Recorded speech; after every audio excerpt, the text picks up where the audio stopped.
رحم الله من قرأ الفاتحة. بسم الله الرحمن الرحيم. الحمد لله رب العالمين الرحمن الرحيم مالك يوم الدين إياك نعبد وإياك نستعين الصراط المستقيم صراط الذين أنعمت عليهم غير المغضوب عليهم ولا الضالين.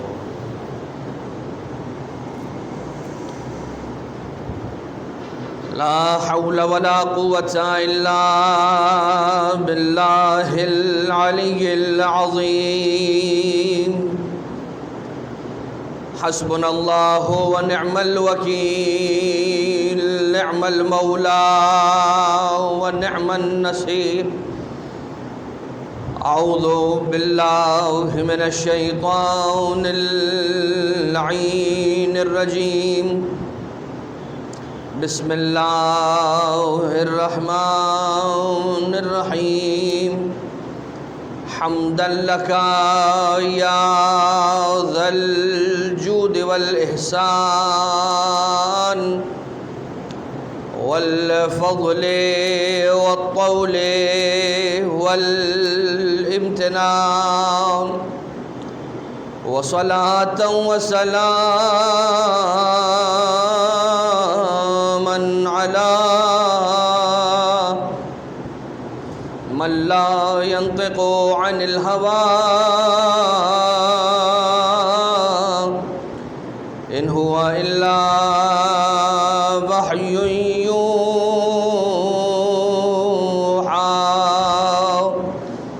حبيب قلوبنا وشفيع ذنوبنا وطبيب نفوسنا مولانا ومولى الثقلين جد الحسن والحسين أبي القاسم المصطفى محمد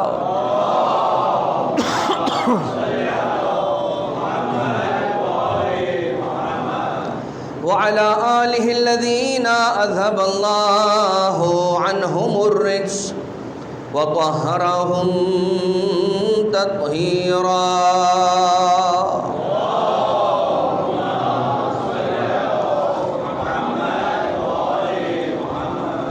لا سيما على الإمام المنتظر والحجة الثاني عشر واللعنة الدائمة الباقية على أعدائهم ومنكري فضائلهم وغاصبي حقوقهم من الأزل إلى قيام يوم الدين.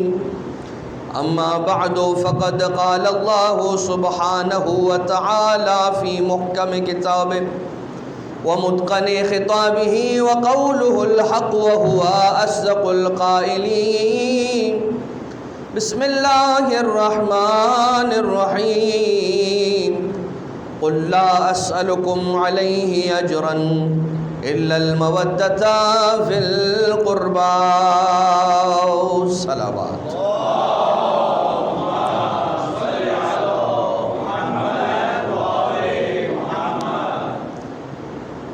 عزاداران مظلوم کربلا، آج کی رات ہم اہل بیت کے ماننے والوں پر ایک ایسی مصیبت کی رات ہے کہ جو نام ہمارے مولا و آقا کا نام بھی ہے اور جو نام ہماری پہچان بھی ہے. اذان محترم چھٹے امام صادق آل محمد امام جعفر صادق علیہ الصلاۃ والسلام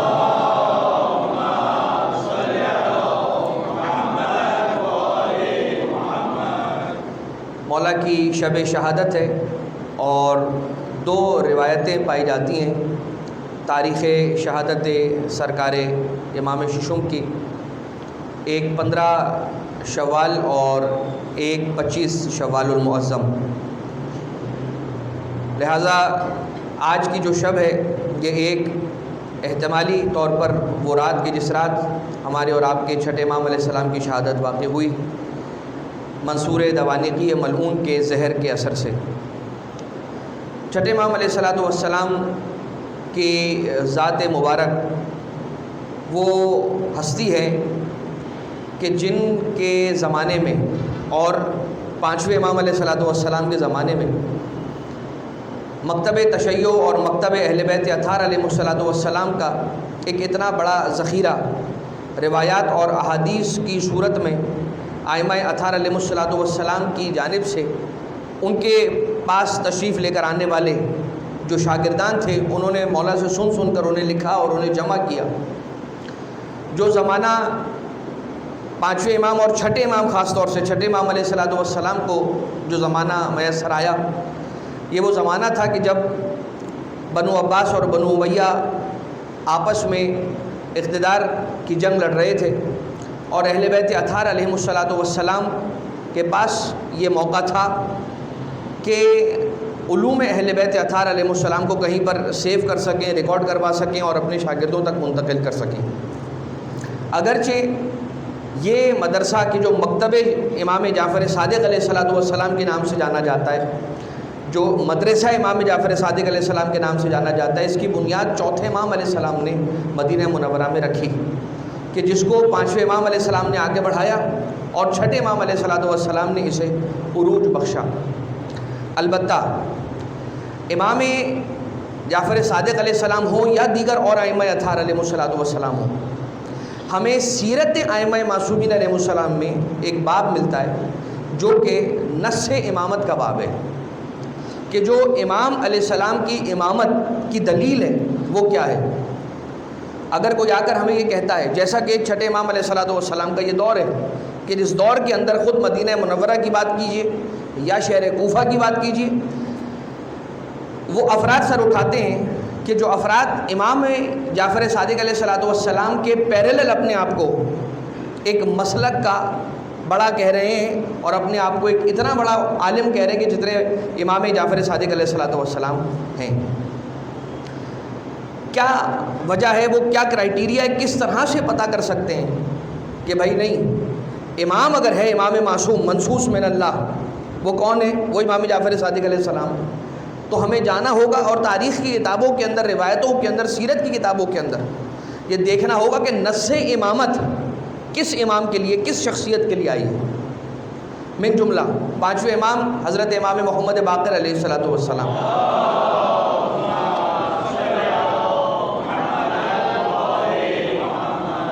پانچویں امام علیہ السلام اپنے وقت آخر اپنے بیٹے کو اپنے قریب بلاتے ہیں، وصیتیں کرنا چاہتے ہیں، مگر وصیتیں کرنے کے لیے، وصیتیں کرنے سے پہلے فرماتے ہیں، اے بیٹا جعفر، جا کر کچھ گواہوں کو باہر سے لے کر آؤ میرے پاس. اور چھٹے امام علیہ الصلوۃ والسلام بیت الشرف سے باہر تشریف لے کر آتے ہیں مدینہ منورہ میں، اور کچھ افراد کو گواہ کے طور پر خدمت امام باقر علیہ الصلوۃ والسلام میں لے کر آتے ہیں کہ جب مولا امام باقر علیہ السلام اپنے بستر علالت پر موجود ہے، بستر شہادت پر موجود ہے، آقا نے ان افراد کو گواہ بنایا اور گواہ بنا کے چھٹے امام علیہ السلام کو وہ وصیتیں فرمائی ہیں کہ اے میرے بیٹا جعفر، جب میں اس دنیا سے کوچ کر جاؤں، جب میری شہادت ہو جائے تو تم مجھے غسل دینا، تم مجھے کفن پہنانا، تم میری نماز جنازہ پڑھانا، تم مجھے دفنانا، اور میری قبر کو زمین سے 4 انگلیاں بلند رکھنا، مستطیل بنانا یعنی طویل بنانا، اور اتنا اونچا رکھنا، اور وہ ساری ڈیٹیلز امام محمد باقر علیہ السلام نے ارشاد فرمائی. اور چھٹے امام علیہ الصلوۃ والسلام سے جب مولا اپنا یہ کنورزیشن اور گفتگو فرما رہے ہیں، جب گفتگو ختم ہوئی ہے تو آقا نے پھر ان آنے والے گواہوں سے کہا کہ اب تمہیں اجازت ہے، تم جانا چاہو تو جا سکتے ہو، کل گواہ رہنا کہ میں نے اپنے بیٹے کو یہ ساری وصیتیں فرمائی تھیں. یہ افراد چلے گئے. چھٹے امام علیہ السلام اپنے بابا کی خدمت میں آئے اور آنے کے بعد اپنے بابا سے پوچھا، اے بابا یہ بتائیے کہ کیا وجہ تھی وہ وصیتیں جو آپ مجھے براہ راست کر سکتے تھے کسی کو درمیان میں رکھے بغیر، وہ آپ نے گواہوں کو بلا کر کیوں منتقل فرمائی؟ مولا نے ارشاد فرمایا کہ میرے بعد منصب امامت تیری طرف منتقل ہونے والا ہے، اور میں ان لوگوں کو بلا کر گواہ بنانا چاہتا ہوں کہ وہ حق کہ جو صرف ایک امام معصوم کو ہے کہ جو امام معصوم کی جنازہ پڑھائے، جو اسے غسل دے، کفن دے، وہ کام تو کرے گا اے میرے بیٹا. میں ان کو گواہ بنانا چاہتا ہوں کہ کل اگر کوئی گروہ آ کر تیری امامت سے منحرف ہوتا ہے تو یہ افراد گواہی دینے والے موجود ہوں. اور امام علیہ الصلوۃ والسلام نے ان گواہوں سے یہ کہا تھا کہ کل اس بات کی گواہی دیتے ہوئے پھر نہ جانا کہ میں نے یہ وصیتیں اپنے اس بیٹے یعنی کہ جعفر ابن محمد کو کی تھی. گویا امام علیہ الصلوۃ والسلام انتظام کر کے جا رہے ہیں اور بتلا رہے ہیں کہ میرے بعد، اور کچھ افراد کو گواہ بھی بنا رہے ہیں کہ میرے بعد جو منصب ہے امامت کا یہ کس کی طرف منتقل ہو رہا ہے؟ میرے بیٹے جعفر ابن محمد صادق علیہ السلام کی طرف.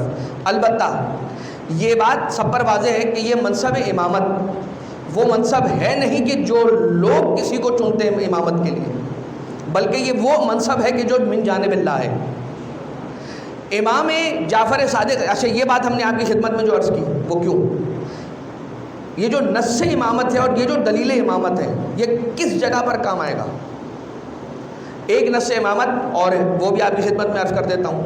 حفص ابن غیاث نامی ایک راوی ہے، الخرائج والجرائح کی یہ روایت ہے.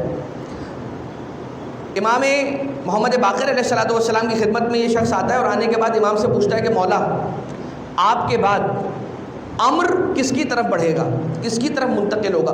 امر کیا؟ امر الہی، منصب امامت یہ کس کی طرف منتقل ہوگا؟ کون ہوگا کہ جو آپ کے بعد منصب امامت پر فائز ہوگا؟ تو امام باقر علیہ الصلوۃ والسلام نے اپنے بیٹے امام جعفر صادق علیہ الصلوۃ والسلام کے شانے پر ہاتھ رکھا اور اس کے بعد اس آنے والے راوی سے کہا کہ غور سے دیکھ لو یہی وہ تمہارا امام ہے کہ جو میرے بعد منصب امامت پر فائز ہوگا. اس طرح کی کچھ اور روایتیں ہیں کہ جو ہمیں سیرت کی اور تاریخی کتابوں کے اندر مل جاتی ہیں. اب آ جائیے مقام عمل میں اس کا کیا فائدہ ہے. جیسے امام الاحنفہ یعنی کہ جو ابو حنیفہ ہیں ثابت ابن دینار وہ آ رہے ہیں، یا ان کے مالکیوں کے جو امام مالک وہ آ رہے ہیں، یا اور کوئی ایسا عالم کہ جو امام جعفر صادق علیہ السلام کے دور میں اور وہ یہ کہہ کر خطاب کرتا ہے کہ قال صادق وانا اقول، صادق علیہ الصلوۃ والسلام یہ کہتے ہیں اور میرا نظریہ یہ ہے. حالانکہ یہ بات کسی سے ڈھکی چھپی نہیں ہے کہ خود جناب ثابت ابن نعمان ابن ثابت ابن دینار تو ابو حمزہ صومالی ہے. نعمان ابن ثابت یہ کہتے ہیں کہ لولا سنتان، وہ 2 سال کے جن 2 سالوں میں میں جعفر ابن محمد صادق علیہ الصلوۃ والسلام کے سامنے زانوئے تلمس کو طے کر کے بیٹھا ہوا تھا، یعنی وہ 2 سال کے جن 2 سالوں میں نے جعفر ابن محمد علیہ الصلوۃ والسلام سے سیکھا ہے، اگر یہ 2 سال نہ ہوتے تو کیا ہوتا؟ لولا سنتان، سنا 1 سال، سنتان 2 سال، لولا سنتان لہلک النعمان، اگر یہ 2 سال نہ ہوتے جعفر ابن محمد صادق علیہ السلام کی شاگردی کے تو میں نعمان ہلاک ہو جاتا. آج تو انداز یہ ہے کہ کیا کہا جا رہا ہے کہ اگر وہ 2 سال نہ ہوتے تو میں ہلاک ہو جاتا، لیکن یہ 2 سال اگر نہ ہوتے تو یہ ہلاک ہو جاتے. اس کی دلیل کوئی ہے یا نہیں ہے وہ بھی آگے بڑھ کر آپ کی خدمت میں عرض کرتا ہوں. البتہ اگر کوئی شخص ہے کہ جو مدینہ منورہ میں چھٹے امام علیہ السلام سے آ کر وضو کا طریقہ پوچھ رہا ہے اور چھٹے امام علیہ الصلوۃ والسلام اس سے ارشاد فرما رہے ہیں کہ نہیں، اگر ہاتھ دھونے کا موقع آئے گا وضو کرتے ہوئے تو تم نے یوں نہیں یوں دھونا ہے، اور کوئی دوسرے صاحب اگر یہ کہتے ہیں کہ یوں نہیں یوں دھونا ہے، اور بالکل تضاد اگر پایا جاتا ہے تو پھر انسان بات پر کس کی عمل کرے گا؟ آپ یہ فائنڈ آؤٹ نہیں کر سکتے. اگر فقہ کریں گے آپ فائنڈ آؤٹ نہیں کر سکتے. کس طرح سے فائنڈ آؤٹ کریں گے کہ ہاتھ دھونا کس طرح سے، اوپر سے نیچے، نیچے سے اوپر؟ اس وقت کہ جب ایک مرتبہ تو امام جعفر صادق علیہ السلام ان کی ایک شان ہے، لیکن ہمیشہ سے جو حق پر نہیں ہوتا یا جس کی بنیادوں میں علم الانبیاء نہیں ہوتا، علم لدنی نہیں ہوتا، علم امامت نہیں ہوتا، اگر وہ اوپر آنا چاہتا ہے تو اس کے پھر طریقے ہوتے ہیں، پمپ کیا جاتا ہے. آج کل بھی ہم اپنے اس دور کے اندر دیکھتے ہیں، اور اب سوشل میڈیا کی وجہ سے بڑا واضح ہو گیا ہے معاملہ کہ انسان کو اندازہ ہو جاتا ہے کہ بیان کرنے والے 2 طرح کے ہیں. ایک وہ بیان کرنے والے کہ جو بیان کرنے والے اور ایک وہ بیان کرنے والے کہ جو وہ بھی بیان کرنے والے. درود بھیجے محمد و آل محمد پر.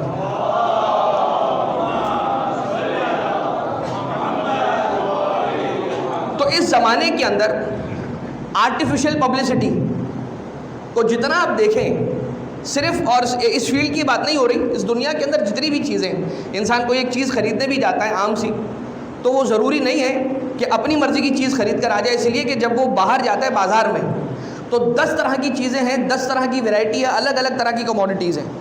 میں وہ چیز جلدی پک کروں گا کہ جسے میں نے اپنی آنکھوں کے سامنے بہت زیادہ دیکھی ہے، جو یا میں نے دیکھی ہے بہت زیادہ، یا جو مجھے دکھایا گیا ہے بہت زیادہ.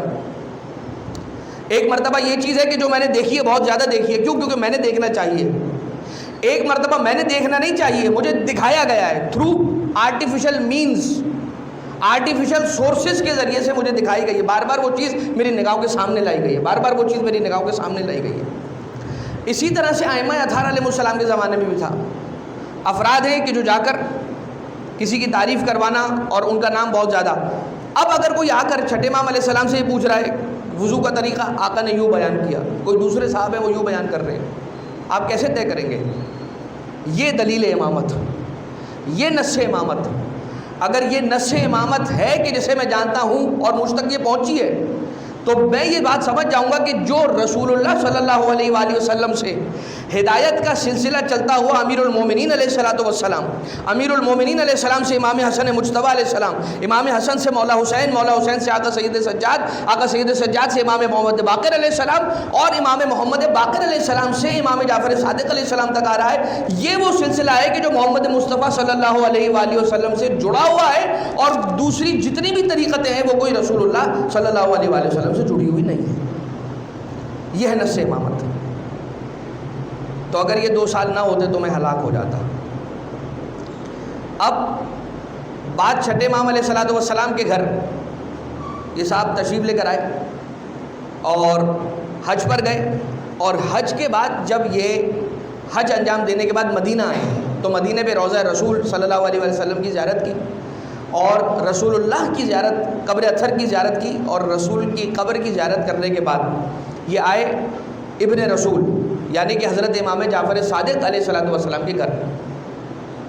جب چھٹے امام علیہ السلام کے گھر تشریف لے کر آئے تو کیا دیکھا؟ گھر میں، گھر کے برآمدے میں ایک بچہ نماز پڑھ رہا ہے، ایک بچہ موجود ہے. اور جیسے اس بچے کو دیکھا تو جناب نعمان ابن ثابت تشریف لے کر آئے، اور انہوں نے آ کر کہا کہ بھائی کیا یہی جعفر ابن محمد کا گھر ہے؟ جعفر ابن محمد کا گھر ہے. کہاں؟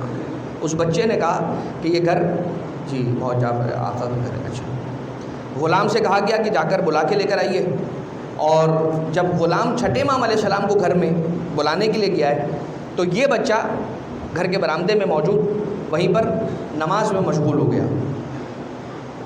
اب یہ شخص قریب کھڑا دیکھ رہا تھا، گزرگاہ ہے، لوگ وہاں سے گزر رہے ہیں، آنا جانا کر رہے ہیں، اور اس بچے نے وہاں پر نماز پڑھی.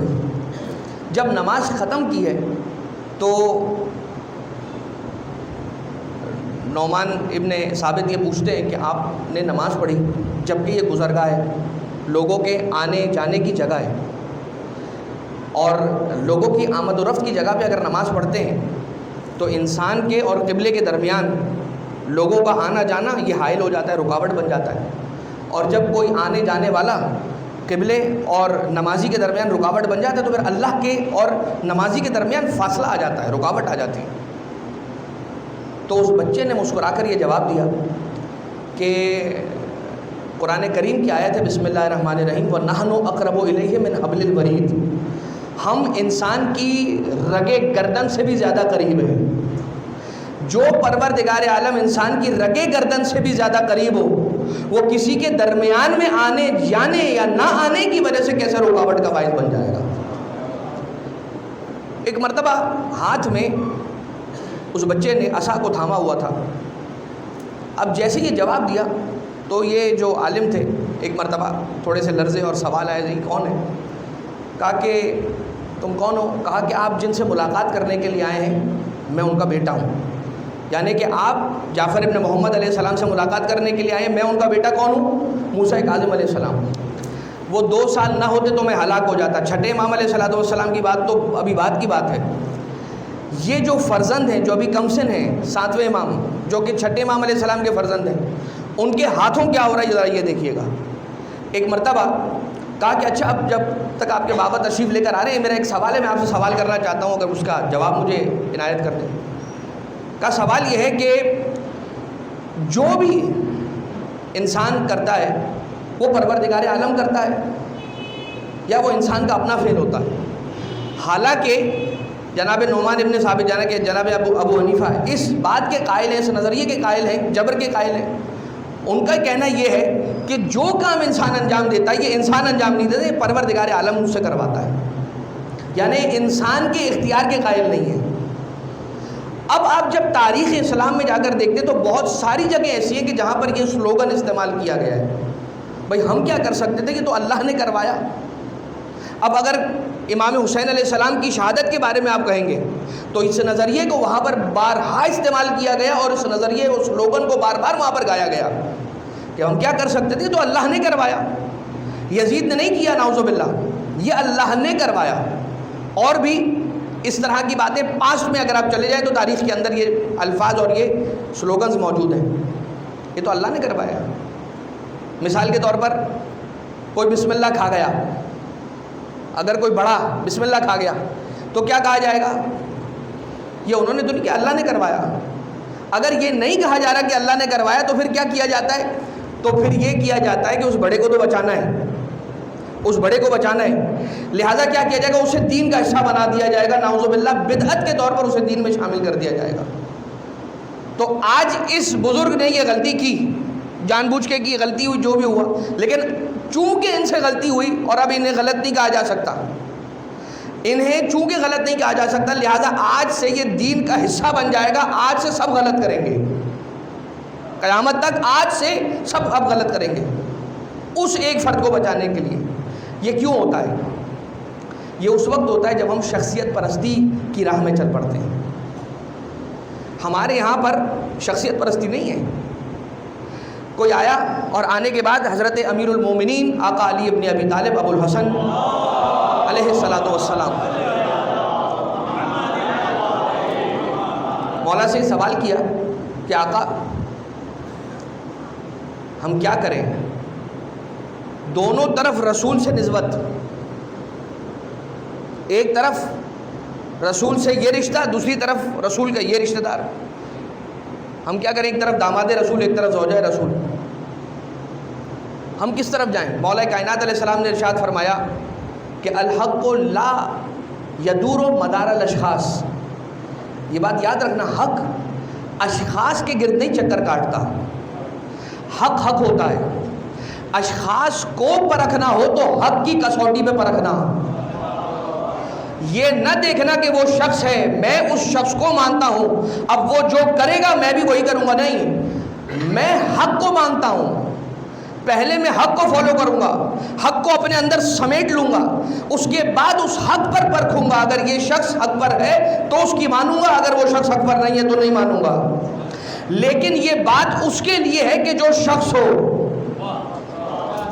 لیکن یہ بات اس کے لیے ہے کہ جو شخص ہو اور حق سے جدا ہو۔ کچھ ایسا بھی ہے معاملہ کہ جس کے بارے میں رسول نے فرمایا بھائی وہ دوسرے ہوتے ہیں کہ جو حق سے الگ ہوتے ہیں، وہ شخص ہوتا ہے جو الگ ہے، یہ حق ہوتا ہے جو الگ ہے۔ حق اور شخص ایک راہ پر آ جائے تو اس کی مانی جاتی ہے، مگر کچھ پروردگار عالم نے ایسا انتظام کیا ہے اپنے بندوں کی ہدایت کا، کچھ ایسے اشخاص ہیں جن کو شخص بنا کر نہیں حق بنا کر بھیجا ہے، اگر اس کو مان لو گے تو سمجھو حق کو مان لیا۔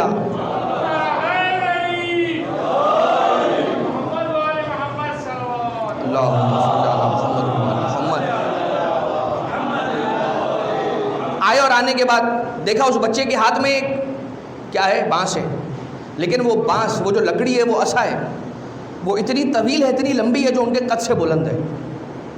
تو دیکھا تھا، لیکن یہ سوال کیا، کیا سوال کیا کہ جو انسان کرتا ہے وہ انسان خود کرتا ہے یا اللہ کرتا ہے؟ کہا کہ دیکھ تین ہی باتیں ہو سکتی ہیں اس میں۔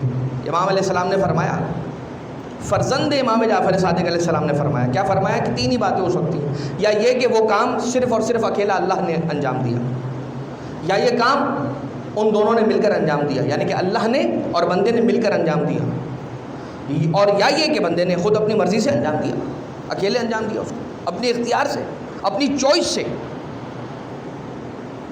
اگر پروردگار عالم نے انجام دیا تو پھر بندے کو سزا ملنی نہیں چاہیے، اور اگر دونوں نے مل کر کیا تو جو بڑا شریک ہے سزا اسے ملنی چاہیے، جزا بھی اسے ملنی چاہیے. اور جب یہ دونوں باتیں نہیں ہیں تو پھر ایک آخری بات رہ جاتی ہے کہ یہ کام انسان جو کرتا ہے وہ خود اپنی مرضی سے کرتا ہے، اپنے اختیار سے کرتا ہے. تبھی جو عقیدہ ہے جزا اور سزا کا وہ صحیح رہے گا، وہ ویلڈ رہے گا، ورنہ وہ انویلڈ ہو جائے گا. یعنی کہ پھر آخرت کا، حساب کا، کتاب کا، میزان کا، جزا کا، سزا کا، یہ سارے کے سارے کانسیپٹ اور عقائد کے اوپر پانی پھر جائے گا. کہا ٹھیک ہے، بات تو آپ نے ٹھیک کر دی، مجھے سمجھ آ گئی. مگر یہ جو آپ نے اپنے ہاتھوں میں، اپنے ہاتھ میں جو بانس تھامی ہوئی ہے، یہ جو آپ نے لکڑی تھامی ہوئی ہے عصا، یہ اتنی لمبی عصا ہے کہ آپ قد سے بھی بلند ہے، کیا وجہ ہے؟ کہا یہ ہمارے جد رسول اللہ صلی اللہ علیہ وآلہ وسلم کا عصا ہے، جسے ہم نے تبرک کے طور پر اپنے ہاتھ میں تھاما ہوا ہے. جیسے ہی سنا کہ رسول کا عصا ہے، فوراً آگے بڑھے اور ہاتھ لگانے لگے، اس کا احترام کرنے لگے، چومنے لگے. تو ساتویں امام علیہ السلام نے اس بانس کو اپنی جانب کھینچا اور پیچھے ہٹے. کہا کہ آپ اس بانس کو، اس عصا کو کیوں تھامنا چاہتے ہیں؟ کہا میں اسے چومنا چاہتا ہوں، اس لیے کہ اس میں رسول کی نسبت ہے. میں اسے چومنا چاہتا ہوں اس لیے کہ اس میں رسول کی نسبت ہے. کل وہ بانس کے جس میں رسول کی نسبت تھی اس کا چومنا ٹھیک ہے، آج وہ علم کہ جس میں عباس کی نسبت ہے، جس میں رسول خدا کے بیٹے جگر گوشہ رسول حسین ابن علی کے لیے ایثار کا جذبہ تھا، اس کا ہاتھ لگانا جائز نہیں ہے. اچھا خیر، ایک مرتبہ مولا پیچھے ہٹے اور جب اس سے پوچھا کہ کیا کرنا چاہتا ہے، کہ میں چومنا چاہتا ہوں. کہا رسول کے عصا کا احترام کرتا ہے اور رسول کی آل سے دشمنی رکھتا ہے. یہ بات پروردگار عالم نے اس شخص کے لیے ثابت کی کہ واقعی میں ہلاک ہو جاتا، اس لیے کہ جس گھر کے بچے کسی مکتب کے امام کو جواب دے کر چت کر دیا کرے، وہ کسی مکتب کے سربراہ نہیں بن سکتے. احترام سب کا ہے، احترام تو کرنا. ورنہ اور چھٹے امام علیہ السلام ایک بلند آواز سے درود بھیجیں محمد و آل محمد.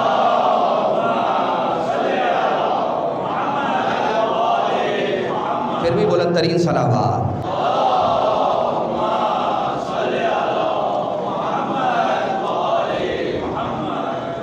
ایک اور نشانی کہ ہمیں، ہمارے لیے امام کون ہے؟ وہ کہ جو وارث علی اور اولاد علی ہے، یا جو وارث رسول ہے. تو اب نشانیاں دیکھنی ہوں گی کہ جو نشانیاں رسول میں، سرکار امیر المومنین میں، وہ نشانیاں ان میں پائی جاتی ہیں یا نہیں پائی جاتی. آپ افراد جانتے ہیں کہ مولا کائنات علیہ السلام جنگ صفین سے واپسی پر ہیں. جو مسجد آج بھی شہر بغداد کے ایک علاقے میں موجود ہے، اس کا نام ہے مسجد براسا. وہاں پر ایک کنواں ہے. یہ کنواں کون سا کنواں ہے؟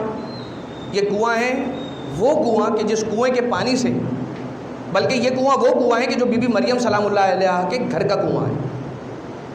اور یہ کنواں وہ ہے کہ جس کنویں کے پانی سے بی بی مریم حضرت عیسیٰ علیہ السلام کو غسل دیا کرتی تھی. مگر یہ کنواں تو بند ہو گیا تھا. اسے دوبارہ سے نکالنے والے اور زندہ کرنے والے کون ہیں؟ مولا امیر المومنین. وہاں سے گزر رہے ہیں اور وہ سارا کا سارا واقعہ آپ سب سن چکے اور جانتے ہیں، میں اس کو تکرار نہیں کرنا چاہتا. مولا کائنات علیہ السلام وہاں پر رکے. جب اس مسجد میں ٹھہرے، خود آقا کا اس مسجد کے اندر ٹھہر جانا اپنے لشکر کو لے کے، یہ آقا کی امامت کی دلیل ہے. یہ روایتیں موجود ہیں. آقا کی امامت کی دلیل ہے اس لیے کہ وہ راہب خود آ کر کہہ رہا ہے کہ بھائی ہم تک جو پہنچا ہے وہ یہ ہے کہ کوئی نبی یا نبی کا کوئی وصی ہی ہوگا کہ جو اپنے لشکر کے ساتھ یہاں پر اترے گا، اس کے علاوہ کوئی یہاں پر اتر ہی نہیں سکتا. یہ اللہ کا فیصلہ ہے. اور 4 راتیں مولا کائنات علیہ السلام وہاں پر رکے، ٹھہرے اس مسجد کے اندر، پڑاؤ ڈالا. تو جب پانی کی ضرورت پڑی تو آقا نے کہا جاؤ وہاں جا کر اس کنویں کو، ریت کو ہٹاؤ، اینٹوں کو ہٹاؤ. وہاں پر ایک بڑا سا پتھر نکل آئے گا. اس کو اب وہاں وہ پتھر ہٹ نہیں رہا تھا. پھر مولا کائنات علیہ السلام تشریف لے کر آئے, اور مولا کائنات علیہ السلام جب تشریف لے کر آئے تو سب سے پہلی بات جو مولا نے ارشاد فرمائی وہ کیا تھی کہ تم سارے اب پیچھے ہٹ جاؤ, اس لیے کہ علی ابن ابی طالب آ گیا ہے. تم سارے پیچھے ہٹ جاؤ, تم سارے پیچھے اس لیے ہٹ جاؤ کہ اب جو ہوگا وہ فضیلت علی ابن ابی طالب تو ہے ہی, لیکن وہ علی ابن ابی طالب علیہ السلام سے مخصوص عمل ہے, وہ معجزہ ہے کہ جو صرف اور صرف دست ید اللہ علی ابن ابی طالب علیہ السلام ہی سے صادر ہو سکتا ہے. میں اس معاملے میں کسی کے لیے شک کی گنجائش بھی نہیں چھوڑنا چاہتا کہ اگر میرے پتھر کو ہٹاتے ہوئے, وہ پتھر کے جیسے کتنے افراد مل کر نہیں ہٹا سکے, 50 افراد, 60 افراد, 40 افراد مل کر نہیں ہٹا سکے. مولا کائنات علیہ السلام تشریف لے کر آئے اور کہا تم سب ہٹ جاؤ. مولا جانتے ہیں کہ بھائی جب بات اقتدار کی آتی ہے اور فضیلتوں کے سمیٹے جانے کی آتی ہے تو کوئی آ کر میرے بعد یہ کہہ سکتا ہے کہ بھائی وہ کمال علی کا نہیں تھا, قریب میں کھڑا تھا جس نے پھونک ماری تھی. علی نے کہا اتنی شک کی گنجائش بھی نہیں چھوڑنا چاہتا, اگر بات ذات فضیلت, ذات والا صفات علی ابن ابی طالب کی فضیلت کی ہو رہی ہے. مولا کائنات علیہ السلام نے اس کو دور کیا شک کو.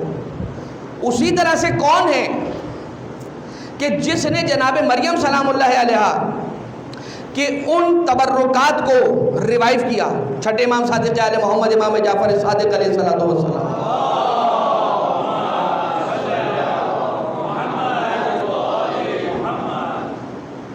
جناب ایک راوی ہے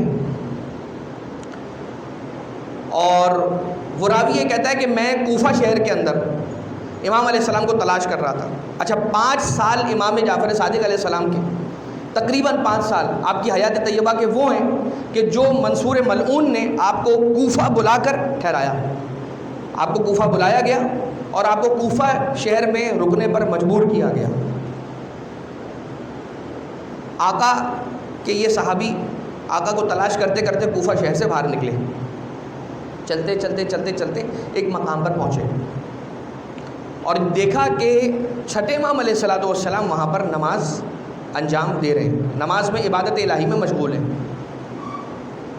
جب آقا اپنی عبادت سے فارغ ہوئے, جو ایک درخت کے بالکل ساتھ مولا نماز پڑھ رہے تھے, تو جب مولا اپنی نماز سے فارغ ہوئے ہیں تو ایک مرتبہ اس صحابی نے پوچھا کہ آقا یہ کوئی خاص مقام ہے کہ جہاں پر آپ نے اتنی طویل نماز پڑھی اور نماز کے بعد آپ نے اتنی طویل تسبیح پڑھی کہ جس میں سے 600 کا عدد تو میں نے خود گنائے, 600 تسبیح مولا نے فرمائی وہاں پر.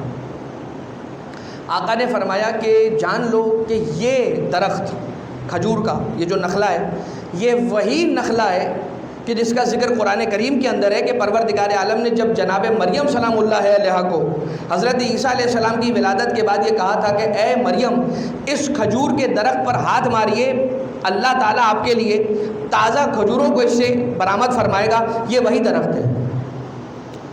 وہاں سرکار امیر المومنین علیہ السلام جناب مریم اور حضرت عیسیٰ علیہ السلام کے گھر کا کنواں وہ ریوائیو کر رہے ہیں, اور یہاں پر سرکار صادق آل محمد علیہ السلام بتا رہے ہیں کہ میراث حضرت مریم سلام اللہ علیہا, یا وہ درخت کے جس درخت سے حضرت مریم سلام اللہ علیہا کو پروردگار عالم نے حضرت عیسیٰ کی ولادت کے بعد تازہ کھجوریں عطا فرمائی تھی, وہ درخت یہی ہے.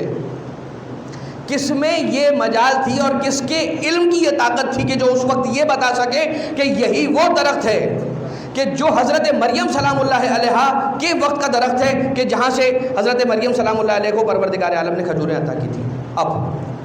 اب یہ وہی درخت ہے یا اسی درخت کی کوئی نسل ہے یہ پروردگار عالم بہتر جانتا ہے, لیکن روایت کے اندر یہ موجود ہے کہ چھٹے امام علیہ السلام اس درخت کے قریب پہنچے اور وہاں جا کر آقا نے نماز کو انجام دیا. کربلا معلیٰ میں بالائے سر سرکار ابا عبداللہ علیہ السلام کسی زمانے میں ایک کالے رنگ کا پتھر دیوار پر نصب تھا کہ جسے مقام نخل مریم سلام اللہ علیہ کہا جاتا تھا. خیر, تو اب یہ ایک بات ہو گئی. ایک روایت اور, یہ بھی روایت الخرائج والجرائح کی ہے. امام علیہ السلام اپنے صحابی کے ساتھ حج پر تشریف لے گئے, اور حج کے بعد جب مولا واپس تشریف لے کر آئے پلٹ کر مدینہ منورہ, تو آقا نے عبادت انجام دی، نماز پڑھی، نماز پڑھنے کے بعد آقا نے ایک طولانی سجدے کو انجام دیا، ایک بہت طویل لمبا سجدہ کیا مولا نے۔ جب مولا کا سجدہ، اتنا طویل سجدہ دیکھا تو صحابی کے ذہن میں سوال آیا کہ جب مولا اتنا لمبا سجدہ کر رہے ہیں تو مجھے کیا کرنا چاہیے؟ مجھے پھر آقا کو فالو کرنا چاہیے۔ لیکن کچھ چیزیں ایسی ہوتی ہیں کہ جو امام علیہ السلام کے لیے مخصوص ہوتی ہیں، وہ امام علیہ السلام کے لیے ہوتی ہیں، ہمارے لیے نہیں ہوتی۔ کچھ چیزیں ایسی ہوتی ہیں، ہمارا مسئلہ یہ ہے کہ ہم یہ کہتے ہیں کہ بھائی ہم امام علیہ السلام کو دیکھتے ہیں اور پھر کہتے ہیں امام کی سیرت پر عمل کرو، حالانکہ امام علیہ السلام کی سیرت طیبہ کے اندر کافی ساری چیزیں ایسی ہیں کہ جو امام علیہ السلام کے لیے مخصوص ہیں، اور ہم حیثیت ہی نہیں رکھتے اس مقام تک پہنچنے کی۔ لیکن چونکہ یوں بیان کیا جاتا ہے کہ امام علیہ السلام کی سیرت کو منون، جیسے انہوں نے کیا ویسے کرو، تو بہت ساری چیزیں ایسی ہیں کہ جب امام کے علیہ السلام کے عمل کی نقل تو کر سکتے ہیں، لیکن اس مقام پر نہیں پہنچ سکتے کہ جو مقام اور جو فضیلت امام معصوم علیہ السلام کی ہے، جو پروردگار عالم نے انہیں مقام عطا کیا۔ اس لیے کہ بہت آسان ہے یہ جملہ کہنا کہ امام کی سیرت پر عمل کرو، امام کی سیرت پر عمل کرنے کے بعد کیا ہوگا؟ امام کی طرح نعوذ باللہ من ذالک،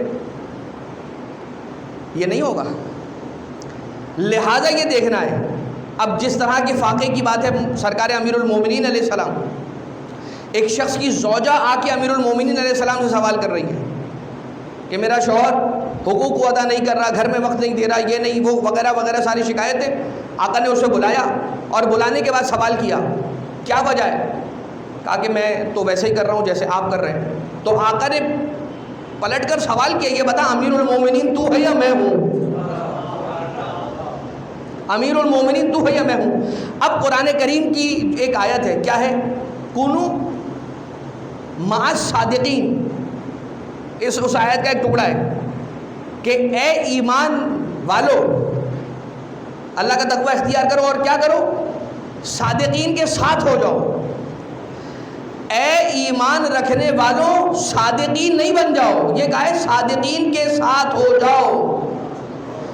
آج صادقین الف لام لگا ہوا ہے، الف لام لگے ہونے کا معنی یہ ہے کہ یہ عام سچوں کی بات نہیں ہو رہی ہے، یہ کچھ خاص سچے ہیں کہ جن کو پروردگار عالم نے اپنی نگاہ میں رکھ کر اپنے بندوں سے مخاطب فرمایا ہے، اور ان خاص سچوں کے ساتھ ہونے کا اپنے بندوں کو کہہ رہا ہے کہ جو بندے عام سچے ہیں، خاص سچے نہیں ہیں۔ پروردگار عالم، اب یہ الصادقین سے مراد کون ہے؟ ائمہ اہل بیت اطہار علیہ السلام، جو کہ ائمہ معصومین ہیں، منصوص من اللہ، جو کہ منصب امامت پر فائز ہیں۔ ان کے بارے میں یہ جو آیت آئی ہے، یہ جو تفسیر اس آیت کی یہی ہے۔ الصادقین کی تفسیر کون ہے؟ ائمہ معصومین علیہ السلام۔ پروردگار عالم نے کہا کونو مع الصادقین، کونو الصادقین نہیں کہا ہے۔ پروردگار عالم نے نہیں کہا ہے کہ سچے بن جاؤ، وہ والے سچے نہیں، وہ والے سچے، فرمایا کہ سچوں کے ساتھ ہو جاؤ۔ مطلب کچھ سچے ایسے ہیں کہ جو سچوں کے بھی سردار ہیں، تم ساری زندگی بھی سر سجدے میں ٹکرے مار مار کر بھی ان کے جیسے نہیں بن سکتے، ہاں اگر کر سکتے ہو تو اتنا کر سکتے ہو کہ ان کے ساتھ ہو سکتے ہو۔ لہٰذا تمہیں یہ سکھایا جا رہا ہے اور سمجھایا جا رہا ہے کہ ان کے ساتھ ہو جاؤ، کونو مع الصادقین، ان کے ساتھ ان سچوں کے ساتھ ہو جاؤ۔ تو چھٹے امام علیہ السلام، میں بات کو بس اب اختتامی مراحل کی طرف لے جاؤں، اور یہ کہ چھٹے امام علیہ السلام نے بارہا مدینہ منورہ کے اندر آپ کے 4000 شاگرد، جب کوفہ آپ تشریف لے کر آئے، جو 5 سال آپ نے شہر کوفہ کے اندر گزارے، وہاں پر بھی آپ نے ایک مکتب بنائی تھی، ایک مدرسہ وہاں پر بھی آپ نے تشکیل دیا، اور اس مدرسے سے نکلنے والے محمد ابن مسلم، جابر ابن یزید جوفی۔ جابر ابن یزید جوفی کون ہے؟ جابر ابن یزید جوفی وہ جنہوں نے 70,000 یا 80,000 حدیثیں امام جعفر صادق اور امام محمد باقر علیہ السلام سے نقل فرمائی ہیں۔ محمد ابن مسلم کون ہے؟ جنہوں نے 60,000 حدیثیں امام علیہ السلام سے نقل فرمائی ہیں۔ جناب محمد ابن مسلم امام جعفر صادق علیہ السلام کے وہ صحابی ہیں کہ جو کوئی معمولی ہستی نہیں ہے، وہ ہستیاں ہیں، یہ وہ صحابی ہیں، وہ اصحاب ہیں امام جعفر صادق علیہ السلام کے، کہ جن پر امام معصوم علیہ السلام کا اتنا اعتماد ہے کہ جنہوں نے جا کر ان ہستیوں کو کہا تھا کہ جاؤ اجلس فی المسجد وفد الناس، جا کر مسجد میں بیٹھ جاؤ اور جو لوگ سوال کرتے ہیں انہیں ان کے جواب دو۔ امام علیہ السلام کسی سے جا کر کہیں تم جاؤ، اب تم اتنے ٹرین ہو چکے ہو کہ جا کر تم مسجد میں بیٹھو گے، جو تم سے لوگ سوال کریں گے تم جواب دینا میں جعفر صادق علیہ الصلوۃ والسلام علیہ آلاف التحیت و ثنا، فرما رہے ہیں کہ تم جاؤ اور جو تمہارا جواب ہے ہم اعتماد کرتے ہیں تم پر، تم وہی جواب دو گے جو ہماری مرضی ہے۔ یہ کیسے ہوا؟ کلام امام معصوم علیہ السلام کو سن کر، کلام امام معصوم علیہ السلام کو بار بار پڑھ کر اسے یاد کر۔ اسی لیے کہا جاتا ہے کہ جتنا انسان ہو سکے احادیث ائمہ معصومین علیہ السلام کا سہارا لے، ان میں اپنے آپ کو لبریز رکھے اور اس میں ڈبو کے رکھے۔ چھٹے امام علیہ السلام سے جب پوچھا گیا کہ ہم لوگوں کو کیسے پرکھیں، تو آقا نے ارشاد فرمایا کہ اگر تم کسی انسان کا وزن چیک کرنا چاہو کہ اس کا وزن، معرفت کا وزن، اس کے علم کا وزن، اس کی بات میں کتنا وزن ہے، تو دیکھو کہ اس کی گفتگو میں ہماری حدیثیں کتنی ہیں۔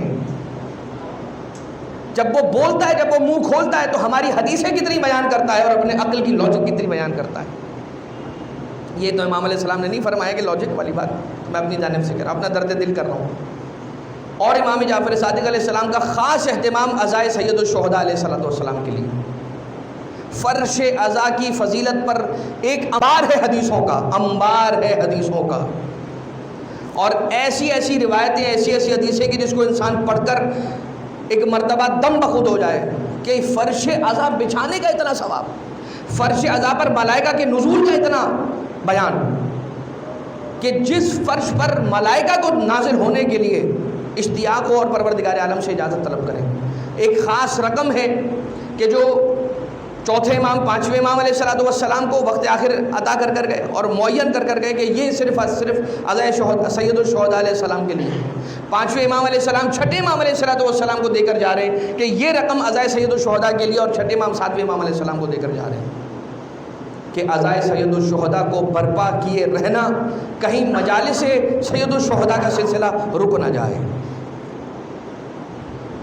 میں نے باتوں کو حذف کیا اور اب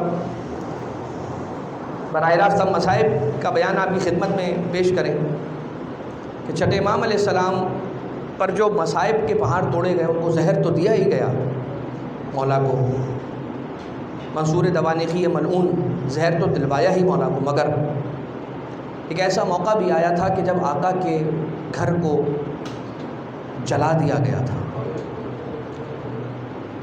مولا فرزند زہرا، فرزند رسول کے گھر کو آگ لگائی گئی، اور مولا کے اہل خانہ اور مستورات اہل حرم کو مجبوراً اپنے گھر سے باہر آنا پڑا۔ اگلے دن جب صحابی آیا اور مولا اپنے جلے ہوئے گھر کے قریب بیٹھے ہوئے تھے، تو صحابی نے دیکھا کہ چھٹے امام علیہ السلام گریہ فرما رہے ہیں، رو رہے ہیں۔ مرتبہ صحابی نے جا کر پوچھا کہ مولا میں پرسہ پیش کرتا ہوں آپ کو، صبر کی تلقین کرتا ہوں مولا کہ آپ کے مستورات گھر سے باہر آئیں، آپ کا گھر جلایا گیا۔ فرمایا تو یہ سمجھ رہا ہے کہ ہم اپنے گھر کے جل جانے پر رو رہے ہیں؟ ہمیں تو اپنے گھر کے جلنے کا کوئی غم نہیں ہے، بس جب میں اپنے جلتے ہوئے گھر کو دیکھتا تھا تو مجھے کربلا کے جلتے ہوئے خیمے یاد آ رہے تھے۔ میرا سلام ہو غریب زہرا حسین ابن علی پر، اے آقا آپ کا یہ بیٹا جعفر ابن محمد صادق علیہ السلام بھی اپنی مصیبت کو یاد نہیں کر رہے، آپ کی مصیبت میں گریہ فرما رہے ہیں، مگر میں ہاتھوں کو جوڑ کر کہوں گا اے جعفر صادق مولا، آپ کے گھر کو آگ لگائی گئی، مگر آپ کے گھر کو جب آگ لگائی جا رہی تھی تو آپ کے بچوں کو تماچے تو نہیں مارے جا رہے، اے مولا آپ کی بچیوں کے کانوں سے گوشواروں کو کھینچ کر چھینا تو نہیں جا رہا تھا، اے مولا جعفر صادق آقا بیویوں کے سروں سے رداؤں کو چھینا تو نہیں جا رہا تھا مولا، اے مولا جب آپ کے گھر کو جلایا گیا آقا آپ کو کوڑے تو نہیں مارے گئے، مگر مولا کربلا آئیے سید سجاد کا بستر کھینچا گیا، سید سجاد کی پشت پہ کوڑے مارے گئے، تعزیانے برسائے گئے، اے آقا جب خیمے کربلا میں جل رہے تھے بیویاں آئیں خیمے سے دوسرے خیمے میں، دوسرے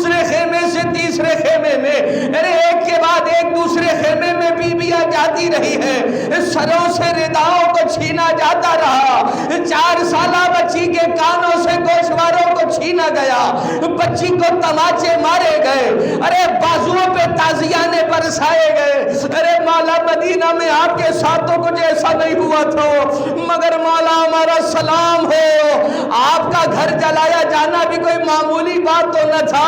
ارے یہ گھر بھی تو رسول کا گھر تھا، یہ گھر بھی تو علی ہی کا گھر تھا، یہ گھر بھی تو فاطمہ زہرا کے بچے کا گھر تھا، بیٹے کا گھر تھا۔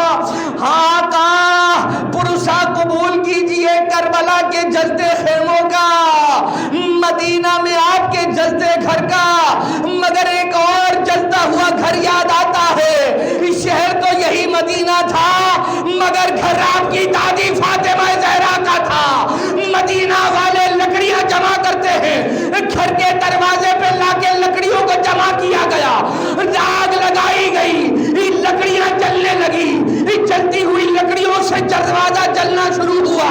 ایک مرتبہ دروازہ جل کر جب خستہ ہوا، قنفذ ملعون نے دروازے پہ لات ماری، دروازہ سیدہ پہ گرا، سیدہ زمین پہ گری، پسلیاں ٹوٹ گئی، محسن شہید ہو گیا۔ روایت بیان کرتی ہے ایک لعین نے بی بی کے ایسا تماچا مارا کہ بی بی کی ایک آنکھ سے خون برآمد ہو گیا۔ ارے مگر عزیزو، صرف سیدہ کی ایک آنکھ سے خون برآمد نہ ہوا، کربلا میں مصائب جب پڑھنے والے ایک روزہ خان نے مصائب پڑھے سرکار ابوالفضل العباس کے حرم میں، تو ایک عالم نے کھڑے ہو کر بیان کیا، ارے مصائب سیدہ پڑھتا ہے، مصائب پورے بیان کیوں نہیں کرتا؟ ارے بی بی کے ایک آنکھ سے خون جاری نہ ہوا، دوسرے آنکھ سے بھی خون برآمد ہوا۔ ارے یہ آخر کب ہوا؟ جب بی بی پہ جلتا دروازہ گرا، اس دروازے میں ایک کیل لگی ہوئی تھی، یہ کیل بی بی کی دائیں آنکھ میں لگی۔ ارے بی بی کی آنکھوں سے خون، زمانے کا مولا اگر خون نہ بہائے آنکھوں سے تو کیسے روئے؟ آجرک اللہ یا صاحب